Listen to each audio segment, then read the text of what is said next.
Hey, how y'all doing? It's the Real Estate G, and I wanted to get back.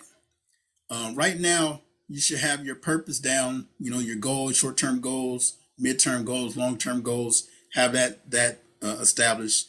You know, with this course, we want to have a target, and so we're going to be doing some specific things to accomplish those financial goals in the short term, as a way to launch your business. All right, and right now, as we go along, there's some other things that you're going to add on to your business model, as you build your real estate business. But right now, we're just laying a solid foundation so that we have some fundamentals that we're profitable, because this is more of a strategy to get into business with no cash, no credit, or no experience. So with that said, um, the next thing I have you do is go over your personal finances. And I have a document that I utilize. Let me just share it with you. Uh, Now, this document I got from uh, Dave Ramsay. He's a gentleman that one of the guys I subscribe to on a financial literacy standpoint. Um, Now, I don't go to Dave for everything. When it comes to debt management, though, I think his trainings and his teachings are very sound. And so that's why I've adopted this zero-based budget concept. Now, this document, you'll be able to print out a copy for yourself and go over it. And so the first page just kind of takes you through the steps on how to fill it out. So you're going to go through that, but then, we're going to hop right into it. And so, at the end of the day, um, the secret to becoming financially free or financially independent is to have enough passive income that surpasses your expenses. So when you have passive streams of income that cover your living expenses, you're essentially financially independent. And that's right out of the book Rich Dad Poor Dad. And if you've ever played the cash flow game, which I would suggest you do, if you go to richdad.com, you can play the electronic version for free. Really good game. But the goal to get out of the rat race is to have enough passive income from investments in real estate, stocks, or other things to cover your living expenses. And then once you do that, you have your financial freedom, which gives you more time freedom. Uh, so with that, before we even get there, we need to understand what we're looking at. With any sound business, as we're building it, your financials are going to be your report card. So, in business, you have your income statement and balance sheet, right? Your income statement is your income and expenses. Your balance sheet is your assets and your liabilities. And so with this, we're starting to get into the income and expenses. The reason why is because, in order to be able to succeed financially, you have to be generating a surplus. And so a lot of people that are going to take my course, they're going to probably be starting off with a deficit, meaning that they're living check to check, paycheck to paycheck. You know, they're not being able to make ends meet. And so the idea, again, with this program is to have you profitable in a very short period of time, so that you can start closing that gap and start getting yourself in a position where you have some financial resources to start making more investments and increasing your net worth, and also your cash flow, in your equity position in various types of investments. And so with your budget, we want to start with your charity, or tithing. I'm a Christian, and so um, you know, in Malachi it talks about paying your first fruits. Not to be all preachy, but these are some of the fundamental principles that I've learned about financial success. And so when you give your first 10%, it does a few things. It demonstrates that you have a trust in something bigger than yourself, and it also starts to establish a discipline. And those are some sound things that, and then also you're operating in abundance. And those are some sound principles that if you build a life or legacy on, you'll have success with discipline, operating from abundance versus scarcity, and it's the right mindset. And uh, just being consistent. And so I start with a tithe, and that's typically 10% of your income. Um, And then you got savings is the next box, right? And so that's important because if you're going to pay 10% to a charity and or God or some type of organization like donate, whatever, you want to also pay 10% to yourself. So if it's good enough for God, then it's good enough for you, is how I look at it. And so I put 10% aside. Now, with Dave Ramsay, he talks about the baby steps, the 7 baby steps. One of the first baby steps is setting up an emergency fund. Typically, it's a $500 to $1,000, and you want to do that right out of the gate. And so, in this case, and there's a lot of different ways that you can do that. You can have a yard sale, you can sell some things that you don't use anymore, online or some of these different apps. You can go out and do some odd jobs and make the money and put it aside for the emergency fund specifically. You can borrow against, um, an insurance policy or however you put together the emergency fund, you need to do that. Um, so that as anything comes up, it doesn't detract from what you're trying to accomplish financially. And a good target is 500 to 1,000 in the short term, but ultimately you want to have 3 to 6 months in your emergency fund, and that's a cash account. You don't want to have it in like investments or anything like that. It needs to be liquid. The goal is not to make money on that. The goal is really just to have it available in the event something happens, so that you don't lose momentum financially, and you have some resources where you can pivot if you need to. And so um, with that, we get into your housing expenses, and if you're renting, that's great. This is a little side note. If you're renting, I would build a relationship with your landlord. I would find out if they're looking to buy any other rental or investment properties. And then I would also find out if they have considered selling the property that you're in. Because if you like where you live, you want to let them know that you're potentially open to buying the house if they ever want to sell it, um, or working something out. And in some cases, if they have, say a 2 family or 3 family, and say you have the potential to do, say, a short-term rental, you're having that relationship. You can rent your unit and live there, and then maybe you can rent another free unit, um, and rent it out as an Airbnb to make additional streams of income. And so those are just some basic ideas that you want to start thinking about, because a lot of what I do is all relationship based, and networking is really on warm market, direct sales, direct contact type of thing. Um, so utilities, you're gonna do that. Put down clothing expenses, transportation, food, uh, medical expenses, those types of things. Okay, now we want to get into insurance. Now, insurance is a big piece. It's big because it's fundamental to having a sound financial foundation. Life insurance is important because um, it's a just in case of, just how you have insurance on your home, homeowners insurance, you have insurance on your car, auto insurance, you know, um, medical insurance on your health. You want to have insurance on your life as well. And the thing about insurance nowadays is they have what are called living benefits. And so you no longer have to die in order to benefit from the insurance. Now with living benefits, there's ways where you can benefit from having life insurance now. Generally speaking, there's 2 types of life insurance. You have your term insurance, and you have your whole life insurance, and so you want to really start to understand that term insurance is less expensive. Here are some of the benefits. Term insurance is less expensive, and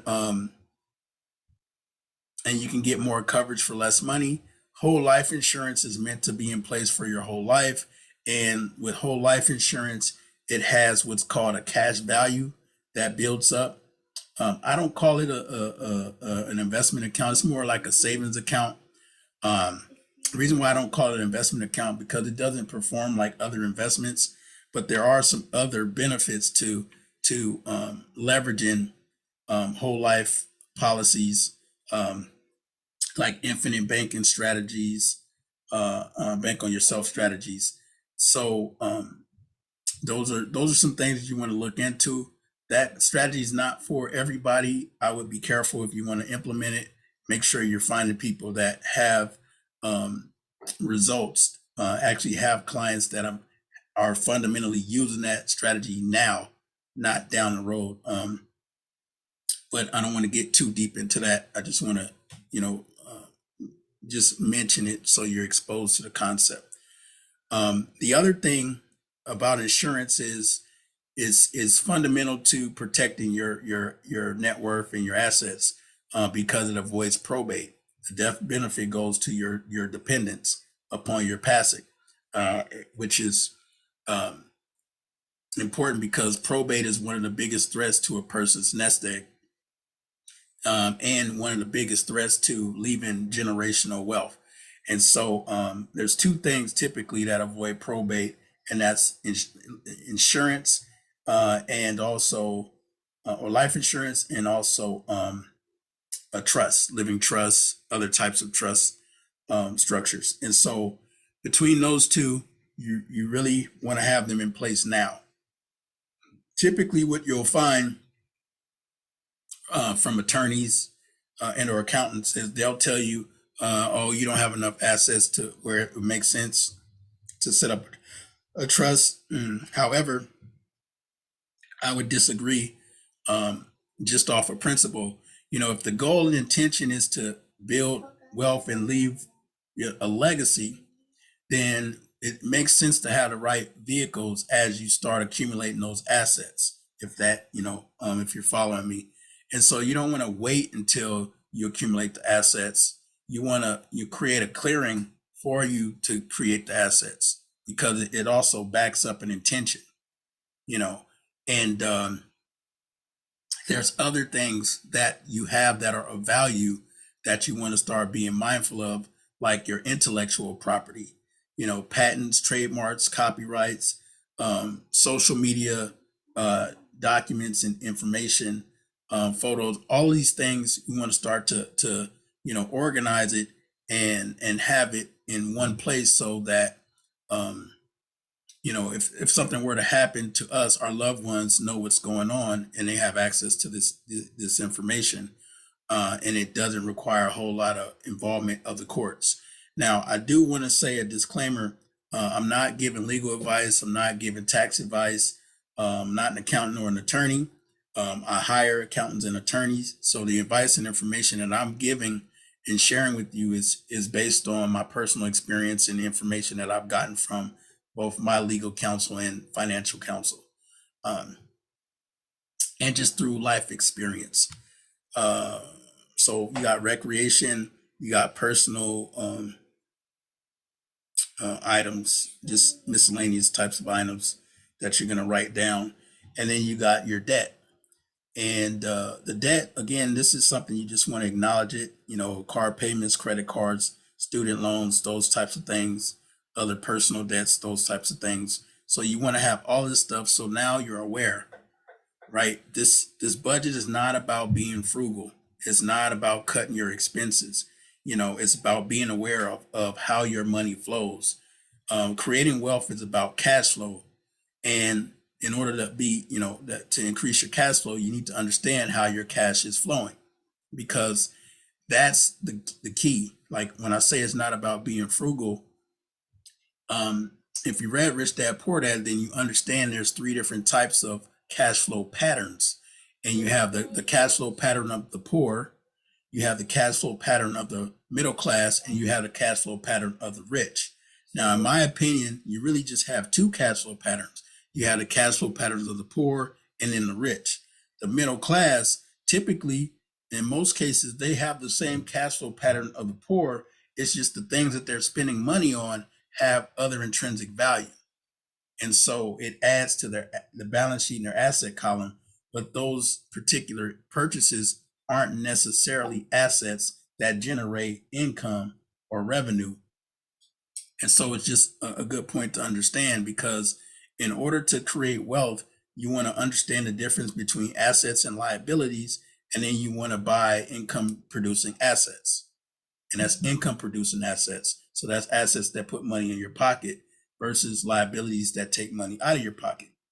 Okay. And so with having this budget, again, it just gives you some awareness. So you're clear on what's going on. You understand if you have a surplus or a deficit. And if you have a surplus, then that's great, because now you can direct the surplus to increase your balance sheet, the asset side of your balance sheet, right? To increase your emergency fund, where you're looking to, first get that short-term emergency fund at 500 to 1,000, but then build the 3 to 6 months, and then 3 to 6 months, then make it 12 months, then make it 2 years,